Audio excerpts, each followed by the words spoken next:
Hello, friends. Jim Nantz along with Phil Simms. There's nothing like a heated divisional game, and it's about to come your way. First thing we've changed is added a new total control pass mechanic. So you watch these guys like Drew Brees and Tom Brady, they're able to put the ball where they want at any given situation. So now what we've added is a new ability on the L stick to lead the receiver into certain areas of the field where you can get the receiver open. He may be covered, but you can throw it into a spot and lead him into space in between zones and help free him up. Another big change is we've added over 20 new pass trajectories and pass speeds. In previous versions of the game, we've only had one ball speed. So we have the pump fakes built into some of these 5-step drops. The sluggo seam play where the quarterback will pump the slant and go and then actually hit the seam on the backside. New shotgun drops. Tom Brady is the king of throwing screens out of the shotgun. So we have new one-step drops where he catches the pass and immediately turns out towards his usually Welker in the slot. Another big change with dropbacks is new screen drops. We've added under center and shotgun screen drops where, a big problem in the past is people felt like they had to take control of the quarterback and spread him back and run him away from the line of scrimmage to be able to get that pass off. But now you can just let the quarterback auto drop. So another change to the passing game is we've added new pass animations. In years past, we've had some really long wind-up, like what we called Hail Mary type passes where that triggered on streaks and deep posts. And what that did is it made it difficult to get those passes off when there was a defender close by. So we added a new set of deep pass animations that are much quicker that help you get those passes off. And we've added new throw on the run animations. So we eliminated setups in all those situations.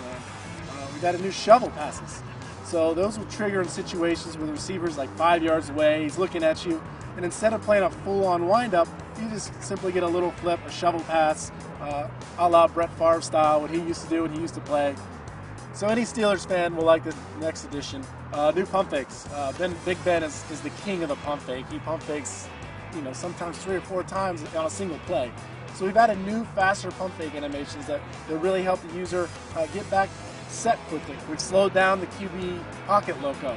So what I mean by that is when the quarterback's just moving around in the controlled state.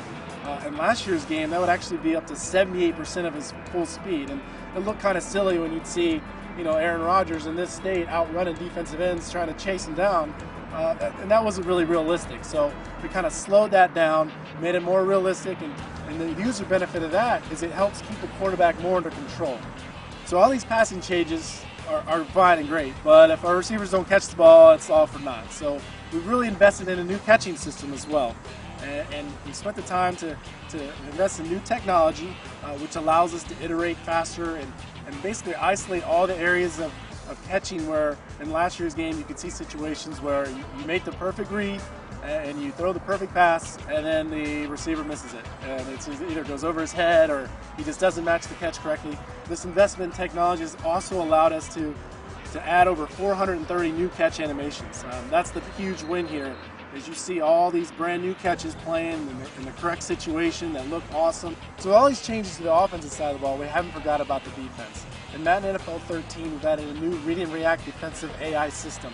And what that means is no more psychic DBs. We've heard the complaints, and I've been one of the ones that really hated seeing DBs make plays in the ball and they weren't looking. They were cut blindly with receivers that were cutting in front of them and they were facing the wrong direction. It just didn't make sense. You don't see Champ Bailey doing that on Sundays, so we didn't want that in our game anymore. And this new read and react system, they're not going to be able to make catches unless they see the ball. It just makes sense, right? Along with this read and react system, we've added a new alignment system, and that's huge because we've had several legacy issues where defenders line up on the wrong player. You get linebackers over Larry Fitzgerald in the slot, and it's just asking for trouble.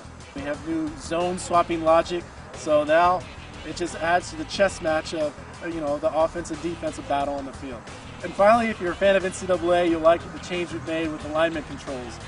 We've aligned the during play controls, so you don't have to worry about if you throw the ball away in one game, it being on a different button in the other game.